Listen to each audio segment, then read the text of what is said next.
පොඩියට පොදයක් යනවනේ. මාර හීතලක් නේ තියෙන්නේ. අද ගණන් ටීච් වෙනවද? පීරියඩ් 8ම තියෙනවා හැබැයි. හෙටම යනවා.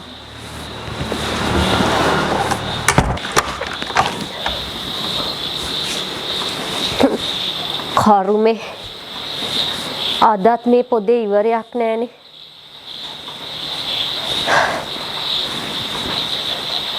ඊයේත් ගෙදර හිටපු එකේ අදත් ගෙදරම ඉඳලා හෙටම යනවා.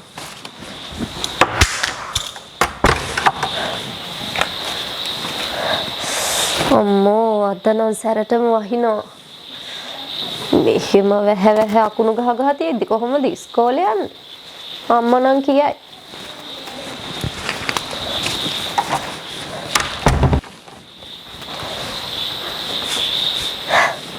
යකාගේ වැස්සක් නෙමේක. මේ වැස්සේ නම් යන්න බෑ මාර සැරයි. මොකද කරන්නේ? දවස් 3ක් ගියේ නෑ මේ වැස්ස මට ඉස්කෝලේ යන්නම දෙන්නේ. එන්න වැස්ස සැර වෙනවා. ඇත්තටම ඉතින් මේ වැස්සත් එක්ක ගම් වතුර තියෙන අපි කොහොම ඉස්කෝලේ යන්නද? ටීචර් කියනවා ගෙට ගම් වතුර ආව කියලා. දැන් එක දිගට දවස් 4ක් විවිධ වර්ගයේ ඔය වැසි තිබුණයි කියලා ඉස්කෝලේ ගියේ නෑ නේද?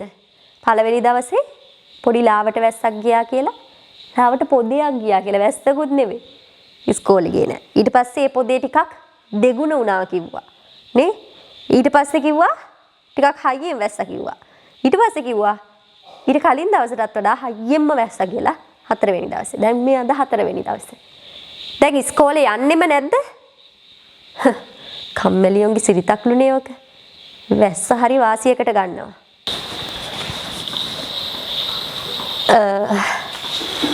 නෑ අම්මේ.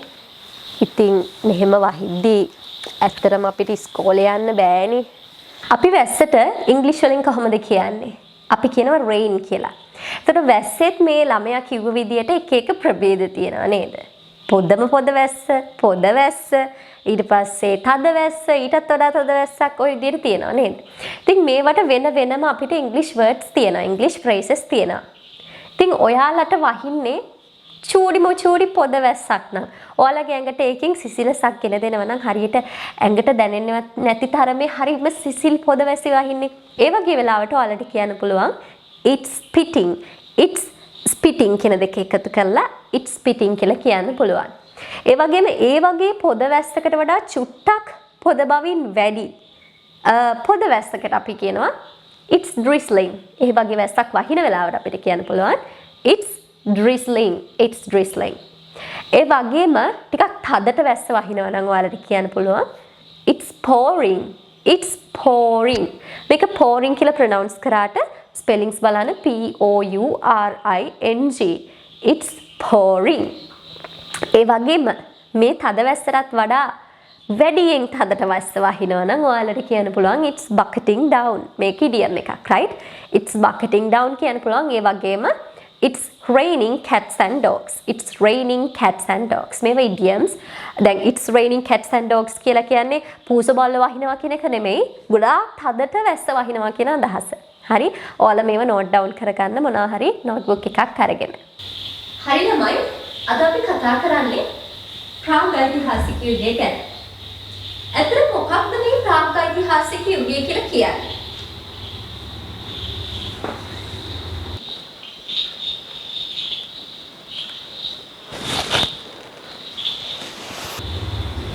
Sachini?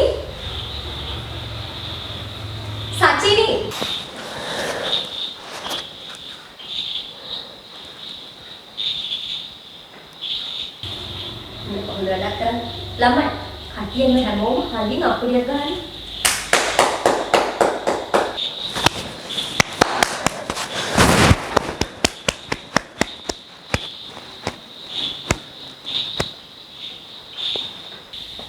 දැන් අපුඩිය ඇහුවේ?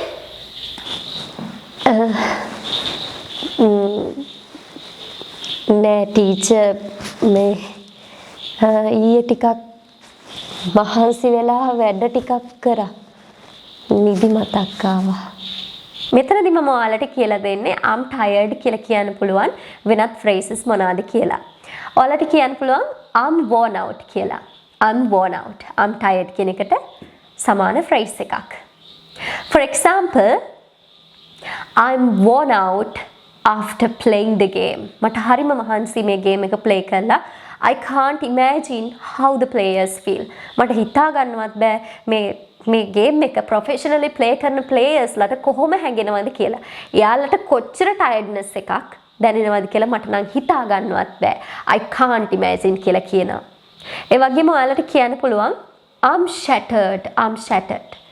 For example, they are shooting the film for 3 months continuously. They are shattered. ඔවුන් මාස 3ක් තිස්සේ එක දිගටම මේ ෆිල්ම් එක ෂූට් කරනවා. එයාලට හරිම මහන්සි. They are tired. They are shattered. ඒ වගේම ඔයාලට කියන්න පුළුවන් I am wrecked. I am wrecked. I'm wrecked කියලා කියන්නේ I'm tired කියන එකම තමයි. For example, by the end of most days, I'm wrecked both physically and mentally. ගොඩාක් දවස්වල අවසානයේදී මට ශාරීරිකව සහ මානසිකව හරිම වෙහෙස කරයි. මොකද වැඩත් එක්ක බිසි වෙනකොට අපේ මනසට ස්ට්‍රෙස් වෙනකොට mentally පොඩක් ස්ට්‍රෙස් වෙනවා නේද? එතන mental tiredness එකක් ඇති වෙනවා. mentally උනත් tiredness එකක් ඇති වෙන්න පුළුවන්. ඒ වගේම ශාරීරිකව physicallyත් tiredness එකක් ඇති වෙන්න පුළුවන්. හැමෝම හොඳට මේකට අහුම්කම් දෙන ළමයි. අපි ඇත්තටම 2022 වසරේ හොඳම පන්තිය බවට පත් වෙන්න නම් අපි මීට වඩා සහයෝගයකින් කටයුතු කරන්න ඕන. ඇත්තට මේක මෙහෙවන එක පන්ති නායකයාගේ සහ නායිකාවගේ වගකීමක්. පරම වගකීමක්. එතකොට අපි පන්සිල් ගන්න රැස්වීම තියෙන තැනට යනකොට පවා අපි පේලියකට යන්න ඕන. පේලියකට යනකොට උසේ පිළිවෙලට නෙමෙයි තත්වයේ පිළිවෙලට. පන්ති නායිකාව සහ නායකයා ඉදිරිපස පෙරට කොටගෙන අනිත් අය පසුපසින් පේලියට එන්න ඕන. තේරුණාද? ඒ වගේම තමයි මට හිතෙනවා අපි ගුරු මේසෙට හැමදාම මල් පෝච්චියක් තියලා ලස්සන මල් පුකුරක් තියමු. එතකොට එන ගුරුවරයාට උනත් ප්‍රියයිනේ. තේරුණාද?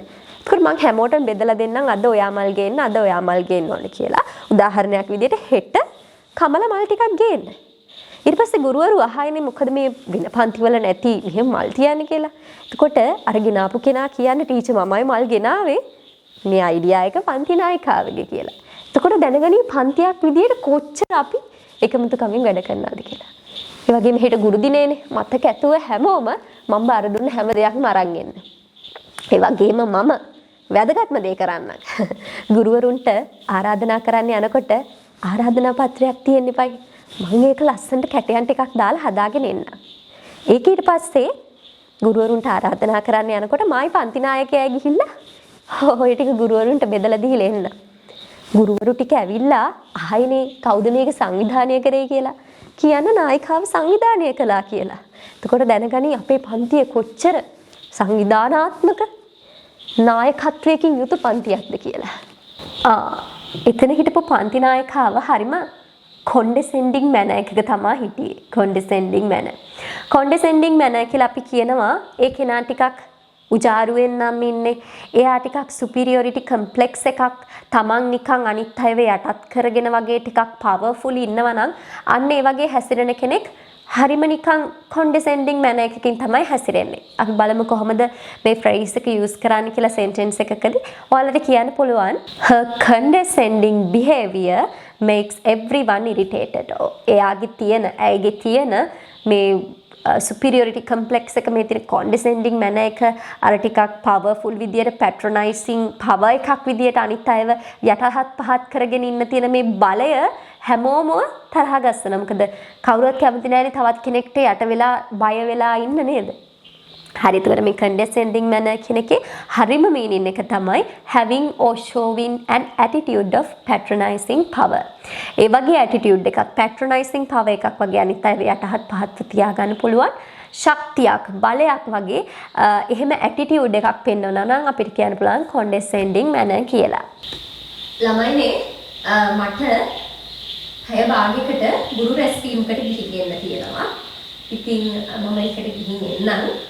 කවුරු හරි ගුරු රැස්වීම ඉවර වුණාට පස්සේ රෙකෝඩ් බුක් එක පොඩ්ඩක් ගේන්න මම සයින් කරන්න දෙන්න. එහෙනම් මේ කට්ටිය නිශ්ශබ්ද වෙලා පොතක පතක වැඩක් බලන්න. හරි?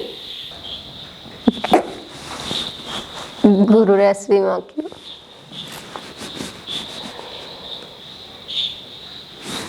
Guys, පටන් ගමු.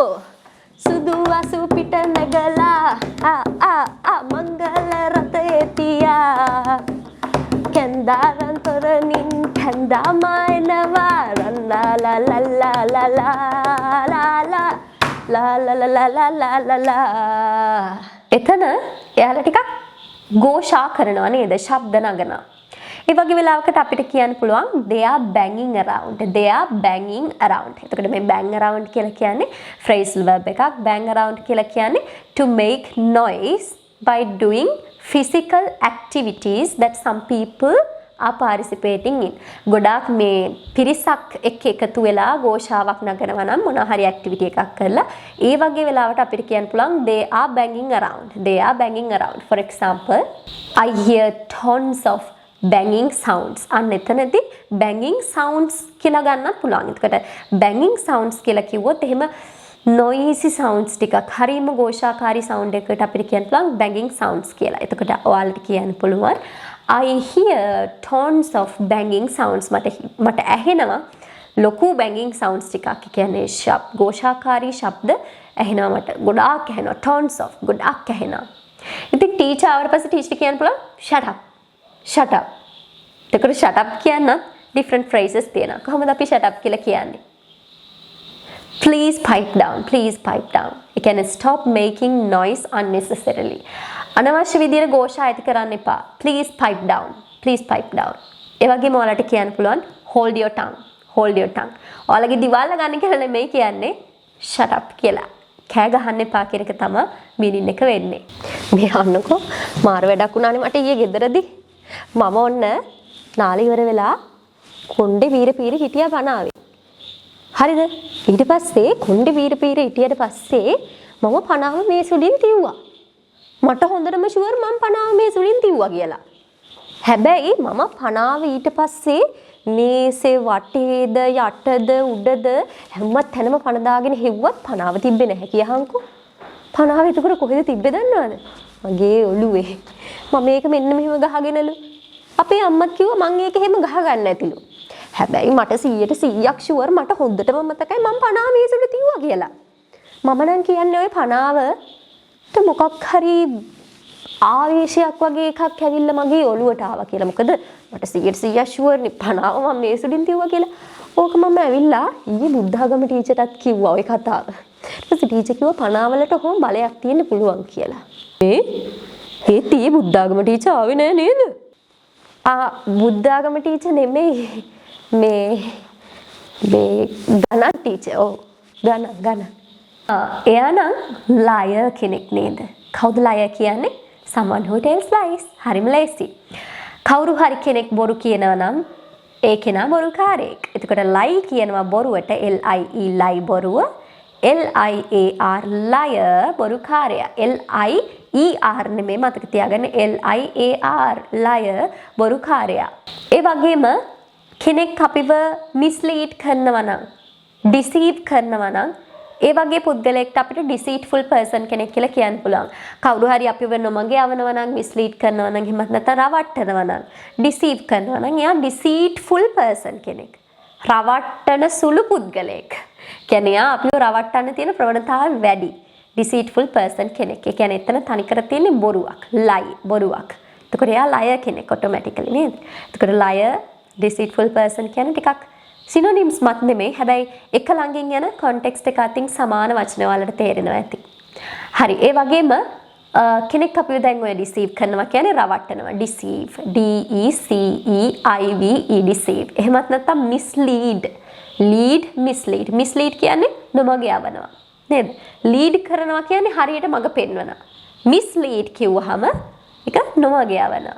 එතකොට mislead කරන කෙනෙක්, deceive කරන කෙනෙක් එහෙම කරනවා කියලා අපිට කියන්න පුළුවන්. මෙන්න මේ idiom එක භාවිතා කළේ. කියන්නේ කෙනෙක් අපිව deceive කරනවා, කෙනෙක් අපිව mislead කරනවා කියලා මෙන්න මේ idiom එක භාවිතා කළා අපිට කියන්න පුළුවන්. මොකක්ද idiom එක? To throw dust in one's eyes. To throw dust in one's eyes. For example, he threw dust in her eyes being unfaithful. ඔහු ඇයට අවිශ්වසනීය වෙලා, ඒ කියන්නේ තියෙන විශ්වාසය බිඳලා එයාගේ මොකද්ද කරේ? He threw dust in her eyes. ඒ කියන්නේ එයා යාව රැවට්ටුවා. ඔහු ඇයව රැවට්ටුවා. ඔහු ඇයව රැවට්ටුවා කියන මීනින් එක තමයි throw dust in one's eyes කියන idiom එකේ මීනින් එක වෙන්නේ. So guys, I hope you enjoyed the lesson. ඉතින් මේ වගේ fun විදිහට ඔයාලා ඉංග්‍රීසි ඉගෙන ගන්න ආස නම් දිගටම channel එකත් එක්ක රැඳිලා ඉන්න. ඒ වගේම මේ videos දිගටම බලන්න ඕන. අනිවාර්යෙන්ම comment section එකේ comment එකක් දාගෙන යන්න, like එකක් දීගෙන යන්න. ඒ වගේම ඔයාලා හිතනවා නම් මේ videos තවත් කාට හරි ඉගෙන ගන්න කෙනෙක්ට ප්‍රයෝජනයක් වෙයි කියලා අමතක කර ඔයාලගේ යාළුවොත් අතර මේ video share කරන්න. So guys, lots of love for you. Bye. See you soon in my next videos.